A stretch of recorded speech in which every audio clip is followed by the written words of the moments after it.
Yo, how's it going everyone? As you can see here, I have made Master 1 again, and this time I've actually done it with pure Kashtira. Now if you saw my last video, you would have known I was playing Kashtira from Master 5 to Master 1, but you know, if you didn't, I may as well disclose to you now, I used Mathmech from Diamond 5 to Master 5, so go check out that video to go see some of the replays and how to play that deck. Now the format of this video is, I'm going to go through the current deck list that I used to get to Master 1, kind of talk through the points that I made changes, because again from my last video I showed the deck list that I was using and I highly recommend you don't use that deck list. So yeah, I'll talk more on that in a minute, and then I'll show you for the combos that I was aiming for with, you know, different starting hands, and then I'll show you some replays, and then I'll give you my final thoughts, because I have a lot to say about this deck in particular, and a lot of it might be controversial, but a lot of it you may agree with. So we'll just get to that when we get to it, so I'll see you there.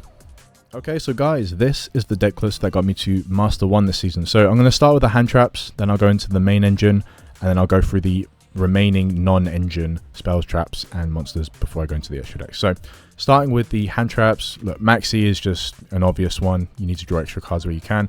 Ash Blossom, mainly there for Maxi, but because it's a staple, it's great against every deck. If you time it well, you really can just stop all of your opponent's plays, but again, that's up to you to understand where your opponent's playing. Now, Ghost Spell and Dimension Shifter.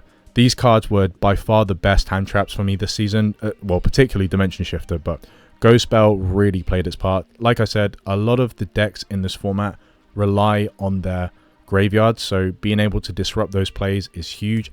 But Dimension Shifter, oh my goodness. This card, like, to be transparent, I think it should be banned. Like, it just has to be banned. Like, a card like this is just so unhealthy for the game, but I guess in a best of one, and with how the decks are at the minute, like, oh my days. If Mathmech was the only tier 1 deck, then I really wouldn't support, you know, this card being in the game.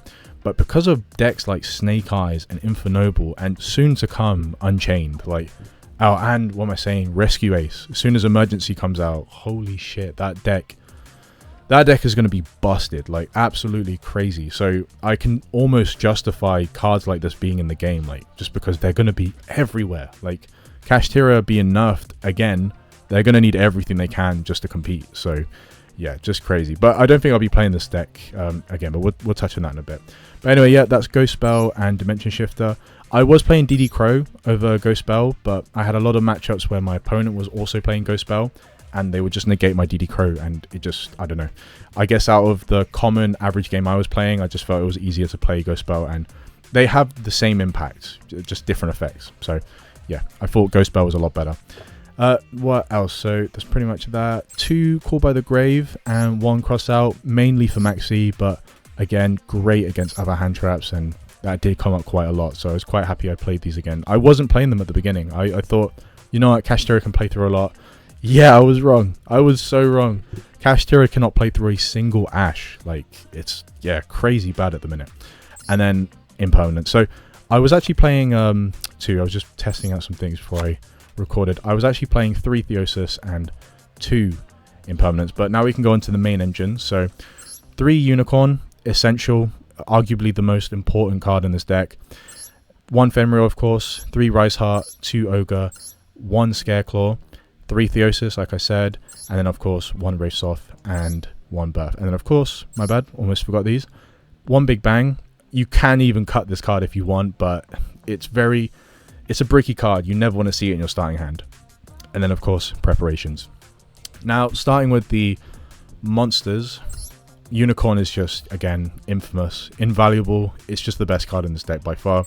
Fenrir being at 1 definitely hurts the deck, but I think it's absolutely justifiable that they limited it to 1, just because it was way too versatile in too many other decks. Like, seeing it in Labyrinth when Labyrinth is already strong, I don't know, painful thing to go through that. This is just a free interruption for them. And then I can't really think of other decks that utilize this a lot. Vanquish Soul, I even saw a few Mathmech players, which was crazy, because like, it stops transcodes, you know, effect to climb, but I guess sometimes Fenrir is worth it. So yeah, I saw it then, but now because it's been limited to 1, I only ever see it really in some Vanquish Soul decks, and then Kashtira, of course. So I think it's justified by a long shot. And then, okay, so Birth at 1, I think... oh, wait, sorry. let me finish on the monsters and I'll come back to this. So 3 Rise Heart, that's pretty standard. It's basically 4 with reinforcement of the army because, yeah, it's basically like Gazelle and Salomon Great Circle. 2 Ogre. Now, you can play one of these, but because we're very short on, you know, Kashtira monsters, since Femra down to 1, you do need to have more likelihood to open one. The reason I don't play 3 is because when I was playing 3, I found I was always opening with Ogre. Now, again, RNG is a very random thing, but I just have to take, you know, the data from my average games and make changes where I think, you know, will add some impact. So putting this down to 2 definitely made that less, well, happen less. So again, Ogre is not really something I like to open with. I'd rather just special summon it from Theosis if I've already got, you know, Unicorn, Femra, and Rise Heart on the board. Just, yeah, just it's a lot better that way. So, yeah. And then Scareclaw. So I have to say the only real use of this card, so there's 2 uses. One is to beat over Baguska because this card can attack in defense position and Baguska is a huge out to this deck. And then the second reason is that it's just a level 7 body to extend. That's why I don't play the Tearlaments Kashtira card. I tried it out and in my opinion it's a huge brick because to get that card out onto the field you have to sacrifice a potential combo extender, and I don't really like that. Like the value of Tearlaments Kashtira itself is not very good within the Kashtira archetype. It really is for the Tearlaments archetype since Merle got banned and they need a new way to send more cards to the graveyard. But yeah, for Kashtira, Tearlaments Kashtira sucks, like really, really bad. But that's pretty much all the monsters. I don't really need to clear that up too much. Now going through the spells and traps. Now Theosis I have at 3, but I actually would have preferred it if I had it at 2, and that may sound a bit controversial since, you know, Birth has gone down to 1, but too many times did I open with multiple copies of this in my hand. One of them would be ashed, and then the other 2 or 1 would be completely useless. Like, in the current format that we're in, we can't really afford to develop a negligent end board, which it could be just Shangri-Era on the board, because against Infernoble, Snake Eyes, and most decks at the minute, just crazy relentless. They can just push for anything. So it's not really good to just have a second copy of this for the follow-up turn, because most times that follow-up turn is not coming. So yeah, I really don't believe in having too many copies of a card like this. But again, because we have Birth at 1, I can understand why someone would justify having it at 3. So, and of course Race Off at 1 as well. So starting with Race Off, this card is insane. Like, again, I wish it was at 3 or at least 2, because this card actually adds so much value to Shangri-Era as well as just, you know, starting off your actual combo with Unicorn. And then alongside that, we've got Birth. I can't really think why they put this down to 1. Like, I didn't really see... Yeah, I can't really justify it. I've really tampered with the thought for a few days now, but I don't know, nothing really sticks. Tried to read up on other people's opinions, but... yeah, I don't know. I don't agree with it. I think Birth at 1 was a bit of too steep of a hit. Maybe at 2, I would allow it, but 1 was crazy. Fenrir at 1 makes a lot of sense and absolutely justifiable, but Birth at 1, I don't know. This only affects Kashtira, so I don't know why they hit an in-archetype card. Like, I didn't see this in any other decks. So, yeah, it just, yeah, a bit of a shame there, but I don't know. It is what it is. Maybe they'll change it in the future, and hopefully they do.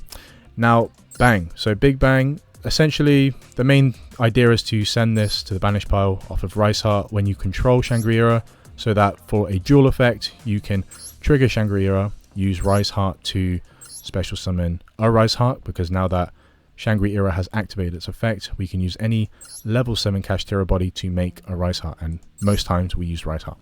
And then the second effect, which is the main one from Big Bang, is that we can special summon any monster that is attached to Shangri-Era and just special summon to the field. So it's often, you know, Fenrir or Unicorn. It's better to go for Fenrir because since we only have 1 copy, in the standby phase of the next turn we can special summon Unicorn from Shangri-Era's effect. So it is really good in that. That's pretty much the combo, but I can actually show you that in the next portion of this video, so don't worry about that. But yeah, having this at 2, 1, 1, and then Big Bang for this at 1. But Big Bang is a huge brick if you draw this card. Very, very annoying, because you never actually want this in your starting hand. And then Preparations. Preparations, I have to say, I actually really like starting with this card in my hand. It just, sometimes you're not able to get Ogre onto the field, and the only real purpose of Ogre is to get this card. So opening this card really did feel good. I could even cut Ogre and just play Preparations, to be fair. Actually, I don't know why I never considered that. So that might be something for the future. But yeah, with Preparations, this card performed so well this season. I think it's highly, highly underrated. So to describe a few scenarios, and in fact, in my rank up game to Master 1, this is the card that won me the game because I was able to see my opponent's hand, get rid of the most impactful card, and then he scooped because I knew exactly what he had for the next play, and I was just going to be able to basically dog walk him. And then, it was, Master 1 from there. So that's one scenario. The second scenario, which this will be one of my favorite plays of all time, and it's not even like a complicated or genius play, but essentially we were under the effect of Dimension Shifter, so I had gone first.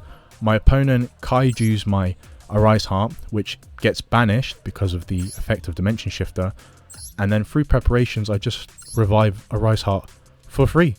And so because my opponent thought he had outed the Macrocosmos effect of Arise Heart, and then I brought him back, he just scooped because it's clear that he was playing a deck that could not play through the banish effect. So yeah, this is one of the reasons I just love this card. It's just so good. And yeah, very, very underrated. So anyway, that is the main engine. If we go for the non-engine, so Pathfinder, this is basically just to get Wraiths off. Nothing more to be explained there.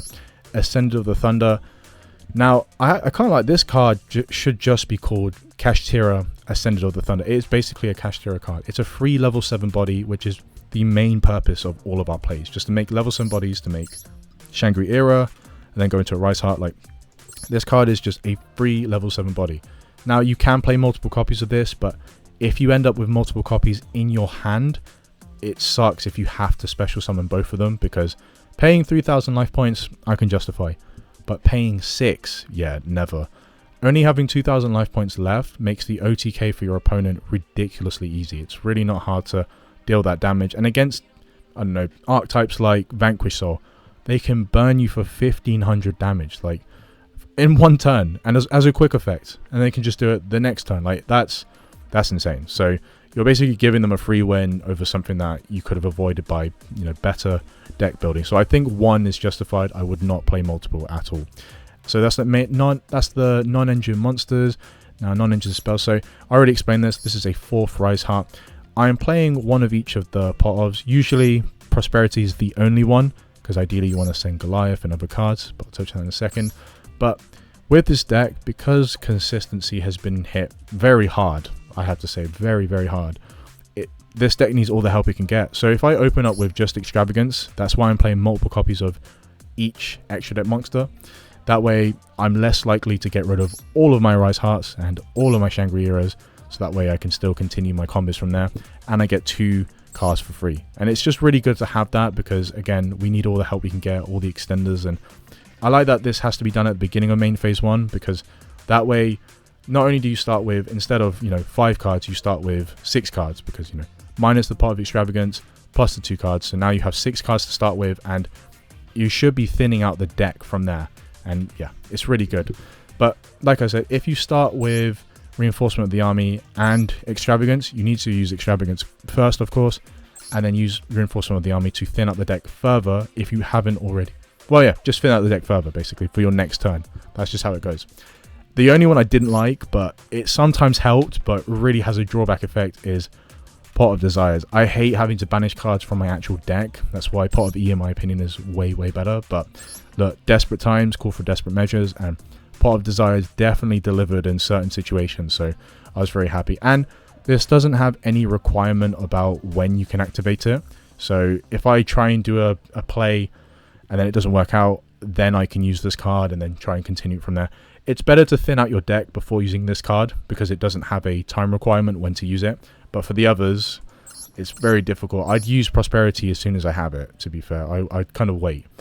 And then Pot of Extravagance, yeah, you have to use it straight away. So it is what it is. But those are the pot of cards. What else? So already walked through those. For the, oh yeah, that's pretty much it. The only last one is Evenly Matched. So I only ever had to resolve this card once, but I am so glad that I put it in the deck. I saw it in another player's deck list, and I was just curious as to when this would actually add value, and I completely understand now. So against Telements, they weren't able to set up a Omni-Negate, whether that was Crime or Baron de Fleur. They set up a pretty strong end board, but when I used Evenly Matched, they kept a trap card on the field that requires a Telements monster to be on the field. So I think they made a huge mistake, but I can't really question it. I won the game either way. But when I saw replays of other players using this card, it's amazing against Labyrinth as well as Branded, because they don't tend to set up Omni-Negate. They tend to set up, you know, gas boards that are built to last the longer rounds. So Evenly Matched just cuts a lot of that play line out and forces them to actually play for the next turn. And if you're, you know, smart enough, you can make them suffer so quickly. But yeah, that's pretty much all of the main engine cards. Well, the main deck cards. Let's go into the extra deck. There isn't too much to explain here. You can see multiple copies of pretty much each card.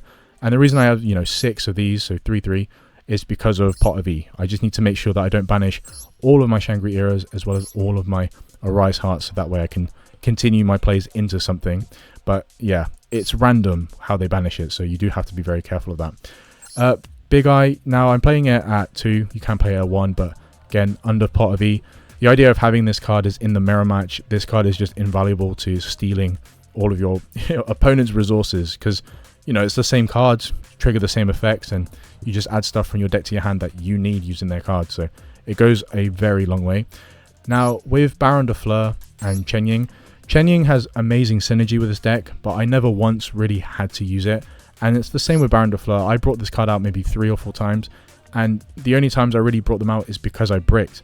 You can bring this card out pretty consistently if you hard draw Kashtira Birth, because if you draw Kashtira Birth and Unicorn, you can special summon Unicorn, use Birth, normal summon Ash if you're lucky enough to have a level 3 tuner in hand, make Baron de Fleur, special summon Unicorn back, and then use Unicorn to add Theosis and then continue your plays from there, because everything else is about making a Rise Heart. So it's good to have that Omni-Negate from Baron de Fleur, but I never once was able to make that combo work. That's why this card going to 1 does hurt a lot of the consistency. So I can maybe justify it being limited down, but they should have done it to 2. I think 1 is just a bit too steep.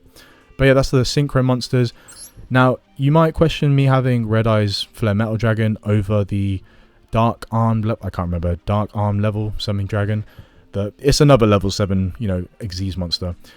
Now, the reason I chose this is because in a lot of my games, I was able to deal a lot of damage, and then end up with enough level 7 bodies to make Red Eyes. And it's just really good to have it, because having them, you know, operate under the... So, as an example, I had a game where my opponent had 1500 life points left. So, as soon as I summon this, he would essentially have to make a strong move to... Well, strong enough move to out this card in under 3 moves. Otherwise, as soon as he activates an effect, it's GG's, because... Well, the third effect, sorry. It's GG's, because that's 1500 damage, and then it was done. And he just scooped at that point, because he knew that he didn't have, you know, enough to actually carry that through. So, and that was against a branded player as well, so I was quite proud of that. But yeah, that's pretty much that. Is anything else? I mean, Zeus is pretty standard. Can't really explain much. It's great for the mirror match. Again, if they have Shangri-Era on the field, you use any of the Kashtira monsters. Ideally not Rise Heart, because to make Rise Heart level 7, you have to activate its effect. And if you activate its effect and they have, what, Shangri-Era on the board? Not Shangri-Era, Unicorn or Femra on the board. Well, Unicorn, sorry. I'm getting ahead of myself. If they have Unicorn on the board, they can just banish Zeus, and then that's the whole play done from there, like, which is ideally what you want. So let's say Unicorn as an example, special summon, go straight into a Rise Heart, use a Rise Heart to battle into a defense position, Shangri-Era, and then just go straight into Zeus, because you'll have 2 materials, and then you just clear the field, and then you restart from there. That's how you get rid of the mirror match going second. And I can't lie, going second in the mirror match is better than going first. Going first is a little bit of a nightmare, because you're not really sure what your opponent is going to do. So yeah, definitely more worth it to go second in the mirror match. What else? Goliath. Now, I didn't really touch on this, but I wanted to. In quite a lot of my games, if I did open up with Prosperity, Goliath is always one of the targets to, you know, banish face down, because a Rise Heart can attach this card to itself as material, and then it gains the effect of it cannot be destroyed by card effects. That is massive it definitely takes out one of the threats against the Rise Heart, because once you have this on the field, the main threats are card destruction, imperm, and then kaiju or kurikara, some form of tributing. And to get rid of the card destruction, at least eases your way through making sure your opponent doesn't have the other two, if that makes sense. So your opponent is more reliant on RNG to have the others, but kurikara at the minute is searchable in Snake Eyes. So yeah, that has been very rough to play under. And then the last one is Donna. So with Donna has the same, you know, purpose as Scareclaw, which is to get rid of Baguska or any monster that is just dealing me a lot of like annoyance. So Baguska in particular, because it can't really turn Donna into defense position, I tribute Donna to destroy itself and Baguska, and then I'm hoping I have Kashtira bodies to continue my play. So that's pretty much the only purpose of Donna. But yeah, that's pretty much the deck list, guys. I was kind of hoping to get through that a little bit sooner, but I was trying to add in as much detail as possible. Why don't we go into the combo so you can see what I was trying to achieve going first and going second. Okay, so guys, for the first combo, I'm just going to show you the 1 card combo off of Pathfinder, which is essentially the field spell. So let's start with Pathfinder. I'm going to tribute Pathfinder to add Wraithsoft to our hand, activate Wraithsoft to add Unicorn. So I want to ignore the other cards in my hand here because I want to just show the 1 card combo. So now we're going to go for Unicorn. Now using Unicorn, after we special summoned it, we want to add Theosis. It's very important here. And then using Theosis, we want to special summon Fenrir because it's a different attribute from Unicorn. This will be in defense position. And then using Unicorn, we are going to add Rise Heart from our deck to our hand. We could have done that with Reinforcement of the Army, but again, I want to show you the 1 card combo from the field spell and Pathfinder. Now we're going to special summon Rise Heart. We can't even normal summon it anyway because we normal summoned Pathfinder. And then using Unicorn and Fenrir, we're going to use both of them, overlay them into Shangri-Era. And now using Rise Heart, we're going to banish Big Bang. And then this will not only trigger Shangri-Era to lock a zone up, so we'll just lock up this zone right here, but it also triggers Big Bang to special summon one of the materials of Shangri-Era, which I think the best one would be Fenrir because it's a one-off card and we're not going to be able to special summon one from the main deck using Shangri-Era's effect. Now we can pop cards, but look, it's our first turn, so what are we getting rid of? So there's no point in doing that. Now using Rise Heart, we can now go into a Rise Heart and I would summon it here. The reason why I don't think it's a good idea to ever special summon a monster to this zone is because what's the name? It's a Link 1 monster called Relinquish. It can literally just take our Rise Heart, and we really don't want to lose this card to any means possible. So be smart and play it in positions where it's not likely going to be affected. So here is a good spot. You need Shangri-Era in the extra monster zone just to make sure you have room over here. So yeah, definitely puts us in the better spot. But that is full combo, guys, now, because look, we have Imperm here, which is great, and it's good to place them into the far left or the far right in case you're playing against Pendulum. But if we end the turn, go into the standby phase, and I can show you what we are looking to produce here. Yep, so standby phase, special summon Unicorn in attack position. Now, the reason why I think it's better to have it in attack position is because it doesn't have as much defense as the other cards. Look, 3400, 2800, 3400 is significantly higher than 2500. It may not seem so, but a lot of the monsters these days, 2500 really isn't that much to beat over. So yeah, and I don't need to activate this. So, and that is pretty much full combo, guys. That is a 1 card combo off of Wraithsoft. We don't need to go for any of this. But yeah, that's literally a 1 card combo, guys. Like, it's pretty insane what we can produce with this 1 card. Like, yeah, just insane. So, but again, you need to adjust your actual expectations, just because remember, any hand trap, and particularly Ash, you know, Imperm and Nibiru can stop all of this like immediately. So this is best case scenario, and this is what you're aiming for. Now let's move on to the second combo, where you get a little bit nerfed by some hand traps, but you can still produce a decent end board. So I'll see you there. Okay, so guys, for this second combo, I'm going to showcase how you need to play under Maxi. So for most decks that are combo decks, including our own, Maxi is a big combo killer, but we can still play into it. The only things that we, take a huge risk on is that, 1, we cannot play above 4 summons just in case they draw into Nibiru, and 2, we pray that they don't draw into Imperm or anything that can negate a Rise Heart, because that is the main goal here. So with the cards in my hand, because you can do this in such a various number of ways. We'll start with Ogre, so we'll special summon Ogre, and then use Ogre's effect to draw, where is it, Preparations. Amazing. And I'll tell you what, we'll normal summon Rise Heart, because we don't actually have to special summon it. And then Theosis, we're going to special summon. I think the best one to get is probably Unicorn. Yeah, Unicorn is definitely the best one here.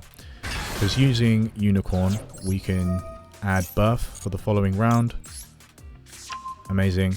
And now, as you can see here, we have the 3 bodies to go into a Rise Heart, but we just need to use Rise Heart to banish something. So I'll tell you what, I'll banish Ogre, because we already have one here. And now, because they're all level 7, we can use all 3 to go into our Rise Heart. And now that our Rise Heart has 3 materials, it is ready to quick effect banish 1 card on the field. So it's really good. There we go. Now we have Preparations, and luckily enough, we have Imperm. So I'll set that in the far left. And I'd save, you know, Birth for the next turn, just in case they have Harpy's Feather Duster. It's good to just sort of keep this on the field for then. But yeah, the reason why this is like very important that you do it this way. So let's say I special summoned Ogre, then they maxi, and you know I don't have Ash Blossom at this point. Then they don't get the, you know, draw off of Ogre. I normal summoned Rise Heart, so they don't get the draw off that either. But I did special summon Unicorn, and I did special summon a Rise Heart. So you could even extend into Shangri Era and go further, but you want to limit the card economy that your opponent gains from maxi. So I think this is the safest bet to go into. But in most cases, you do want to go Shangri Era and then a Rise Heart, just so that is full combo. Despite, you know, Nibiru being a real threat, you should always extend into the fullest combo. So that's pretty much the combo, guys. Now let's move into the third and final replay. Well, replay, sorry. Third and final combo, which is the most optimal end board that I believe this archetype can produce. Okay, so guys, for this third and final combo, you do need very specific cards. That's why it's, well, one, I've never actually been able to achieve this combo, just because of like the actual luck factor to get into this. But given the hand I've drawn right now, which I've never myself seen in my rank climb, it's very possible, and especially with Call by the Grave here, so it's very, very helpful. Now, what we want to do is we want to start with Unicorn, and then add Theosis from our deck to our hand.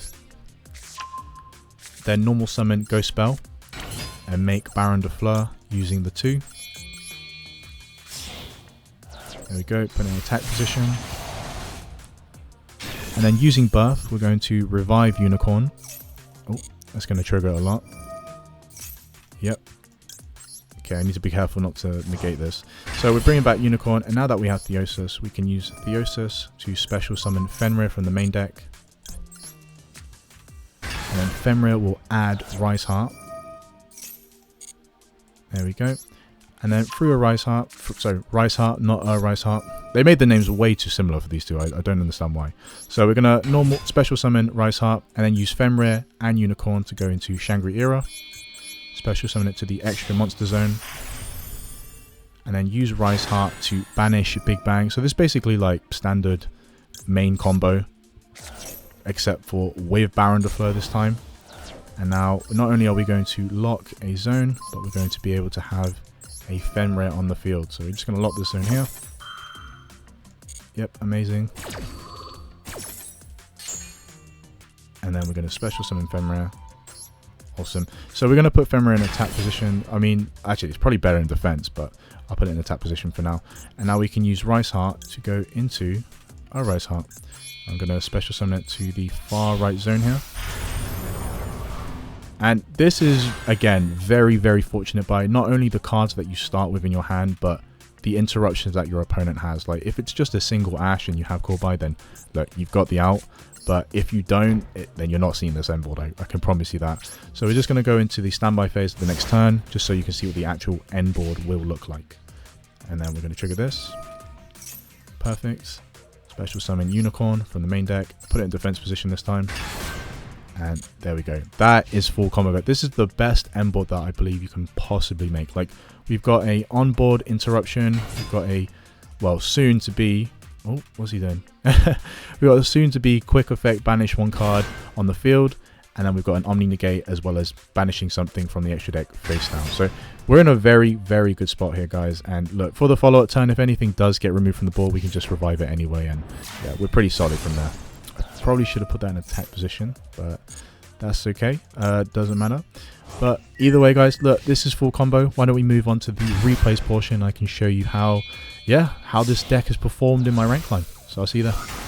Okay, so guys, I have 3 replays for you all. Now, it would have been more, but I completely forgot about Master Duel's 24-hour time lock on the replays, so I'm not going to be able to show you any of these. And it's such a shame because, look, it was a 9-game win streak, and I was only going to be able to show you these 3 because these are all on the same day, and look, these are 2 days apart, so I realized that, yeah, I really messed up here, so that's really my bad. But the only game I can remember off the top of my head was the rank up game going into Master 1, which was against Stun, guys. So what a delicious victory it already was, because, oh my days, it's just so annoying. I hate Stun so much, and yeah, look at a 50 card Stun deck. I've never even heard of that before, so yeah.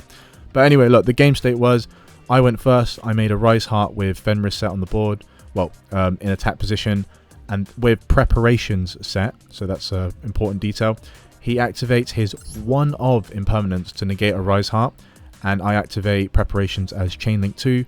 I take a look at his hand, and he only has Jowgen, 2 of the Barrier Statue Water, and then Solemn Judgment. So I knew from there just to get rid of Jowgen, because that was going to be a real issue here. And then, yeah, it was all she wrote. He just scoops, and that was it. Master 1 for me. But anyway, let's go into the 3 replays I have for you, because they are actually very good replays, and we can see how good this deck can still perform. Okay, guys, let's jump straight into the replay. So our first replay is against Mathmech, which overall is a great matchup for us, just because as soon as we get our Rise Heart out, it's pretty much GG's unless they have Imperm.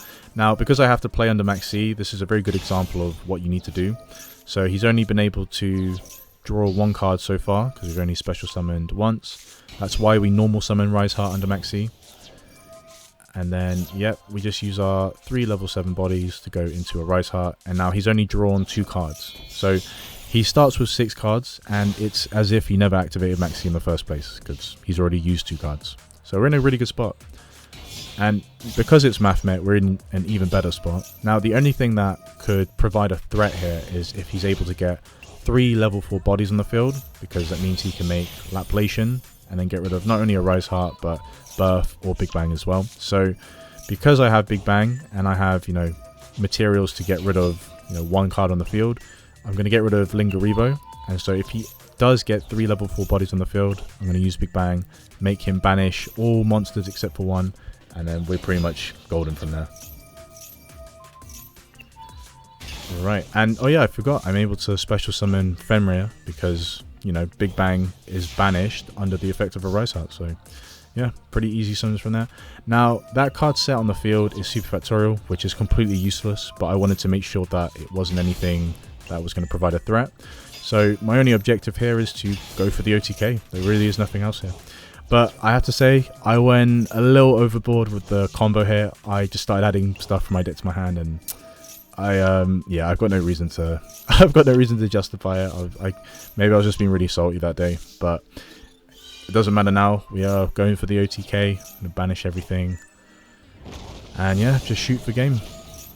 But yeah, this deck triggers so many effects. Oh, now that is a huge mistake. So when I attacked into an open end board, you should never trigger the effect of any of our monsters, just because if he does have Gamma, not only would I lose Unicorn, but now I have 2 bodies that I have to deal with on the board. Given that it's Mathmech, it's not a huge deal, but it's just very good practice to not make these type of mistakes, because if he had won the game because of something like that, yeah, I would have been kicking myself. So yeah, just, you know, make the right decisions, be smart about how you act. And yeah, there we go. Classic OTK. Now, for our second replay, we are against Vanquish Soul. Yep, where are we at? There we are. So we're against Vanquish Soul in this one, and this is using my old deck list where I had a lot of the Floodgate type cards. So besides a Rise Heart, I had Solemn Judgment and Dimensional Fissure, but Dimensional Fissure has its place. I just don't want it in my new deck list because, yeah, I don't know, it is really good, I just couldn't find space for it.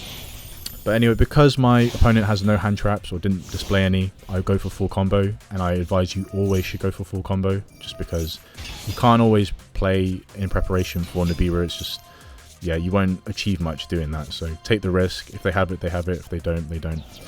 But doesn't matter now. Because of how many zones I'm locking from my opponent, I was so sure that I had won the game. And yeah, maybe I got a little bit ahead of myself, because in a moment you'll see how I get absolutely fucked over. But we still managed to pull it out the bag.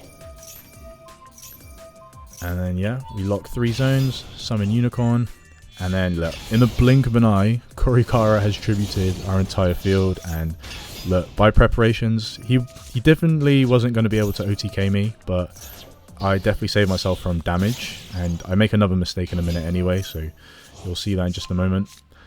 So now I can get rid of 1 more Rock of the Vanquisher, so that's 2 out of the 3 done. He's got 1 more in the extra deck, so once I get rid of this last one, there's only 1 more to worry about. Now I make a huge mistake here, so what I should have done is, I should have activated Dimensional Fissure first, attacked into Fenrir, and then because it would have been banished, I should have special summoned Fenrir using Kashtira preparations, and then used Fenrir to attack into Rock of the Vanquisher, and then banish Kurikara. And that would have been an open field, and I would have been able to set up my end board so much easier. But look, it is what it is. We again, this is one of my earlier games, so we learn from our mistakes, and then you can learn from mine as well.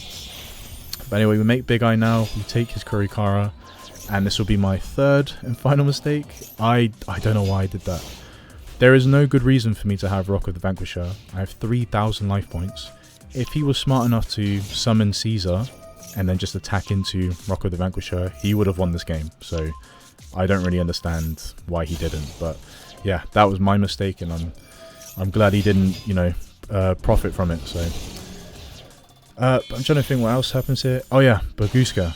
How can I forget? This is a prime example as to why we use Scareclaw Kashtira. Like, because now I can attack and beat over Baguska.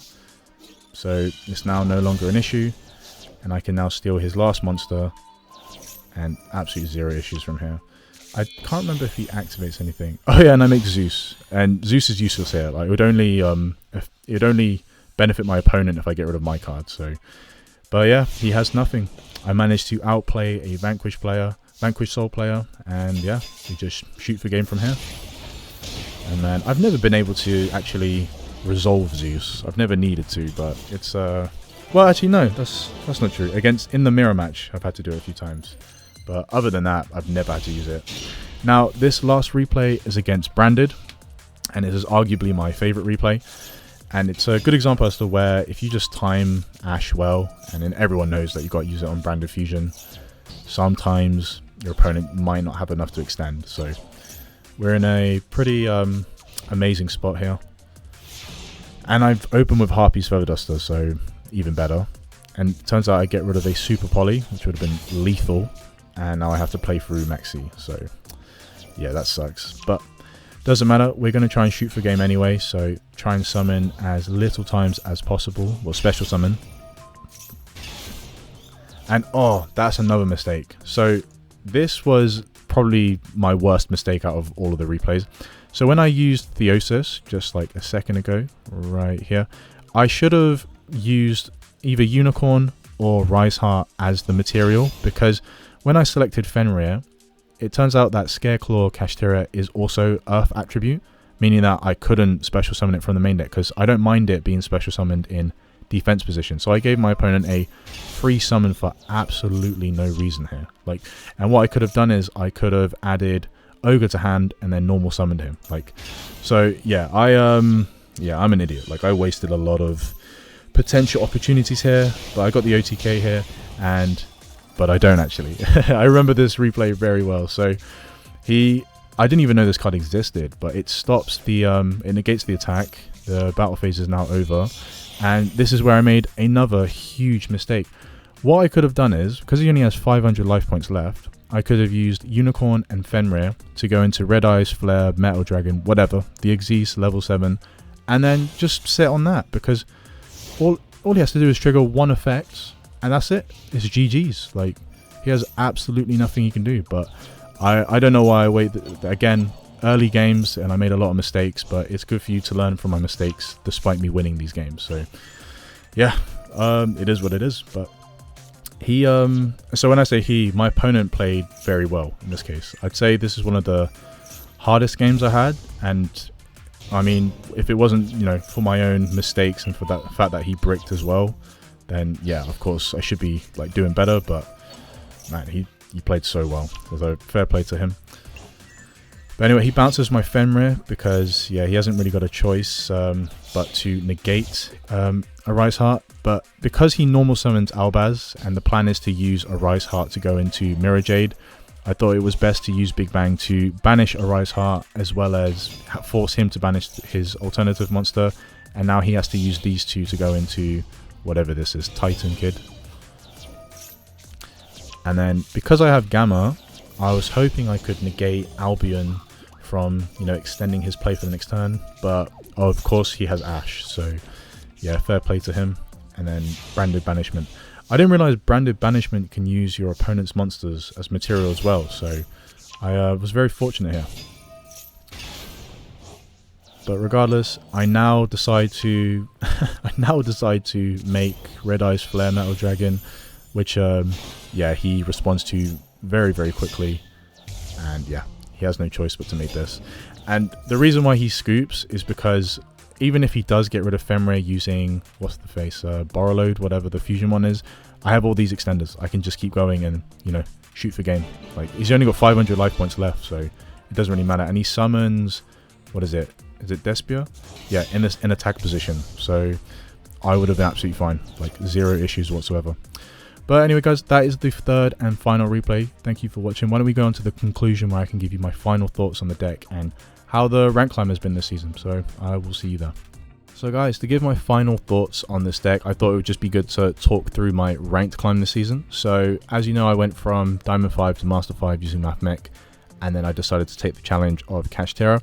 Kashtira, I have to say, is just not a very good deck at the minute. Like, despite the 9 win streak that you saw, it's not a good representation of how my rank climb has been at all. Like, it really hasn't. Like, I'm just as shocked as anyone that I got 9 wins in a row. And it's nothing but pure RNG luck, and I can promise you that. Like, it's just one of those things where I think the game was being very kind to me, because before that, my games were horrible. This deck dies to a single Ash Blossom, which in my opinion is not a very strong hand trap in the current format. But because of cards like Kashtira buff being to 1, we are so reliant on Kashtira Theosis resolving, otherwise we're going nowhere. And it's, I don't know, again, bad RNG, and maybe I'm saying this as like copium, but it is so convenient that my opponents always had Maxi. Some of them would have Nibiru, but I would take the risk on it anyway, because you can't just, you know, force yourself to not play under it. And then what other cards? Yeah, Effect Veiler, Imperm, they just always had the out. And Snake Eyes being able to actually search for Kurikara, I think that, like, I don't think it's a bullshit thing that they can search it. I just hate it. I just hate it. That's all I can say. I just hate that they can search for the out. Like, it's absolutely crazy that they can do that. So yeah, not a huge fan. But look, it is what it is. I can cry about it all day and complain, but all I can share with you is that, yeah, Kashtira at the minute is just not a very consistent deck. Maybe that's fair because of Kashtira Rise Heart. I have to really be considerate of that, and the fact that Dimension Shifter is still in the game, which is so ridiculous. Like, how have they not banned that card, but they limit Kashtira Birth to 1? Like, it's not really making any sense to me whatsoever. But Fenrir to 1, I completely get. Like, I'll back that every single day.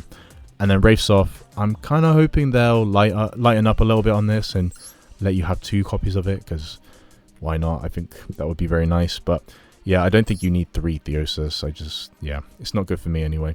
But either way, guys, look, feel free to copy the deck list I've made, make changes where you see fit, and by all means, leave some comments if I've made any mistakes or if there's stuff that I've missed out, because I'm still new to the deck, I'm still learning it, and I plan on playing a bit of Kashtira in the new season as well. I want to enjoy a variety of decks, but going forward, I know I always say this, but I am absolutely serious about trying out a lot of different decks. I'm just a bit spoiled for choice at the minute, because look, I know it says I have 190 UR points, but I have a lot more than that. I just haven't dismantled stuff. Like, got this Snake Eyes card that I don't want. I'm going to get rid of that. I'm going to keep this. I really want to see what I can do with this card, but there's just so much shit I can get rid of, and yeah, I will get rid of, because I don't need so many like cards like this. So, but either way, yeah, I'm spoiled for choice. There's like Infernoble. I saw someone recommended Speedroids. They look insane. They look like a lot of fun as well. So something I'm heavily considering. Ice Mage or Ice Age. I forgot the name of the archetype. What else is there? Marincess. Marincess looks like a lot of fun. And then of course, I just love Salomon Great. So I'm always going to look for ways to try and make that deck work well. But like in most formats, you just can't. Like even when the new cards come out, like I remember discussing it with some of you guys in the comments. Even when the support does come, I feel like Salomon Great is way too far behind the meta that it's never really going to catch up. So unless new stuff gets released at that point again, I'm not really even sure it's going to be competitive. But who knows? I mean, I could eat my own words. I mean, I said that Kashtira was going to be the #1 deck for a long time, and I was so wrong. Like this deck is so bricky because of the need for Kashtira buff. Like without buff, it makes it so hard for this deck to actually function, and it was a big hit. Like I won't even deny it. Before I started playing the deck, I didn't realize how significant it was, but now that I'm in it, I'm actually like, okay, holy shit, they've pretty much crippled this deck. So yeah, that's pretty much it. But those are my final thoughts, guys. If you really want to have fun with it, by all means, like I said, copy the deck list, make changes where you see fit, and have fun with it. But anyway, thank you so much for watching, guys. If you have any questions, just leave them in the comments. But until then, I will see you in the next video. Take care.